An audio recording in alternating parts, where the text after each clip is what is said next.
One. Hello, welcome back to our weekly witnessing tip. I'm Gina. I'm John.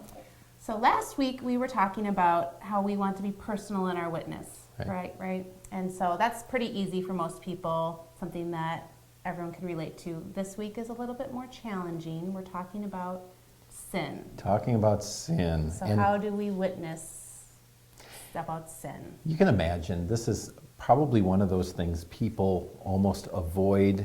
First of all, I want to be on the record to say sin is a bad thing, but when you're talking about witnessing, it can be really a good thing. One of the reasons we're reaching out to them in the first place is because if a person doesn't have Jesus, then they are lost, and it's because of sin. And so we don't want to avoid that problem completely. Mm-hmm. But at the same time, the way in which we're going to do that and bring it up is very important. People today, they like to focus on the good, what makes them happy, how makes them feel good. And there's almost a hypersensitivity if people talk about things that are more negative, especially as it relates to them. And so you don't want to talk in a stern kind of voice, fire and brimstone. Right. It's just going to put up unnecessary walls. Instead, you want to talk in a way that really shows that you care. And so you might talk in a slower, more deliberate voice that really speaks to the nature of what you're trying to communicate. Yeah, okay, so what you're saying is don't shy away from the hard stuff, don't shy away from the law, but watch the tone you use to show you care. Make sure that love just shines out the whole time. Yeah. Now, as you're talking about sin, one of the first things we need to talk about is the seriousness of sin. Mm-hmm. James 2:10 says, "Whoever keeps the whole law and yet stumbles at just one point is guilty of breaking all of it." That kind of reminds me of a situation that happened in the Leach household recently. Uh-oh. So boys were playing with a ball in the house, and I said, "Hey, we got to cut that out. Something's going to get broken, or somebody's going to get hurt."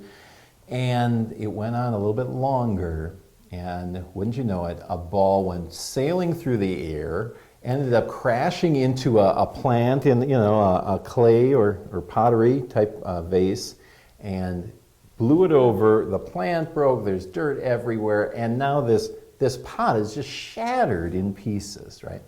And so I could try and pick up the pieces and glue it together, but even then, you'd always see the cracks. And isn't that the way that we are?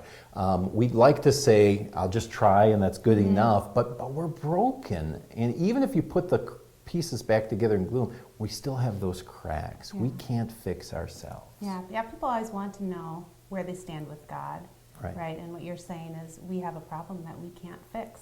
Right. We're like that broken jar. We just can't fix the problem. And it's not even just one sin. I mean, we sin all the time. And that's another thing that you want to just show how common sin is. And do it in a way that, I'm right there with you. I'm not saying I'm better than you, but sometimes people might say, "Well, I haven't killed anyone, or I haven't cheated on my spouse, so I'm doing pretty good." But if you really think about it, Jesus turned all that upside down, and he said, "Well, if you've ever hated, then you're a murderer. If you had impure thoughts, then you're an adulterer." He said, "If you're not content, you're always wanting for more." He said, really that's coveting, or even leading up to stealing. He said, "If any time you put yourself ahead of God and others, then you're not keeping those first table of the commandments." And so you think about that. We have sin all the time. This isn't just like a one thing. Right. And really presented in a way that says, "Boy, I'm right there with you, but we have a problem." Yeah, the more we understand sin, the more we understand how big that problem is, right? How lost we are. And you have to know the problem in order to fix it, right? The other thing you want to talk about is really the consequences of this. So we're like that broken pot we can't fix. And it's not just one time that the ball hit the pot. I mean, it's been shattered again and again. And so it's common. But talk about the consequence. The Bible says the wages of sin is death. And when it's talking there, it's in the context saying eternal death. And that's really important as we talk to our Mormon friends. You see, a lot of them will think that, basically they're going to one level of heaven or another. And so it's really important in love to have these conversations and to say, what we really all deserve because of sin is that eternal death, separation from God in hell. It all seems so bleak. talking about it that way. I can appreciate why some people would struggle Yes. to talk about sin in their witness. But I want you to think about, it's important to do this in love.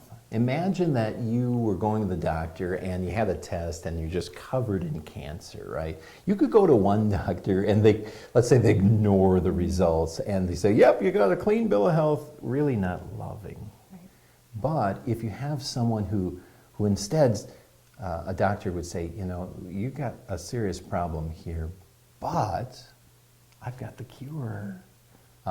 Much more loving approach. And Right. really that's the spirit with which we want to approach to sharing sin as we witness. Yeah, there's hope in that then, right? It's important that even as we share sin, to share that that's not where the story ends. Not where the story Right. ends.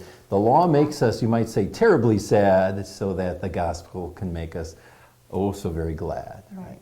Yeah, and I think it's important too to make mention of the fact that Christianity's view of sin is quite different than the Mormon view of sin. Right. And because we know that can be a stumbling block, sometimes these different terms or different definitions of terms, we've actually compiled a lot of these terms in a book. It's the Dictionary of Mormonese, and we'd love to send you a free copy.